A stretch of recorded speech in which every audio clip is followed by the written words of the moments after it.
I just want to talk to you real quick. Now, hear me out. I'm not here to complain. But see, last week we talked about spiritual attacks. But my question now is, what do you do in the meantime? And a lot of you will say, oh, I go to church. I do Bible studies. That's good. And I hope you continue to do that. But a lot of people typically only do it temporarily. They'll do it when they need God. And then when they receive God, they go back to the old ways. And that's something that we do in our daily lives. We typically do it to our friends, our family, our wives, our husbands. And that too can be a bad habit to break. You'll do what you can to fix it for that moment, but then you'll go back to the old ways. And that applies to also worshiping God. You'll praise God for the moment. You'll live for God for the moment, but you'll go back to your old ways. Eventually, you'll stop doing what you did to please God. And that breaks God's heart. All he wants you to do is to not only just find the faith. We talked about that in spiritual attacks, to stay firm in our faith.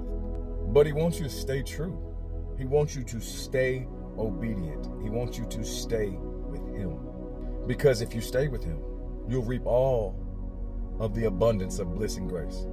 See, God knows you'll come to him. He's known that since day one. He just wants to know that you'll stay, that you'll trust God, because his timing is the only timing. When you trust his timing and you trust his plans, oh, the beauty you'll get, the abundance of love. See, sometimes God will separate us from everyone else when we're lost, to isolate us. And in that time, he's just strengthening our faith. Because once we get stronger in our faith, everything else falls into place. See, it's like going to the gym. You go to the gym, you hit the weights real hard, you're dedicated to it, you're devoted to it, to making yourself look better, feel better, and just be stronger in general physically. But what happens if you apply that same devotion, that same dedication, and the same time to praising God? What happens? You become obedient. God sees that you're staying. That same process that you did to work out, plan your workout, to execute the workout, and to maybe help somebody else with their workout is the exact same thing you can do with God. Read the Bible, read your scriptures, do your devotions, go to a fellowship, go to worship. That's the same thing. It's the same thing. And when you do that, watch how peaceful you become. Watch all the blessings God will start giving you, because he just wants you to stay. And you see it in the church quite often. People will go praise and worship for the moment. When they get to their car, they just brain dump everything they just did and they go back to the old ways. See, if we can adopt the mentality of staying consistent, life is so much better.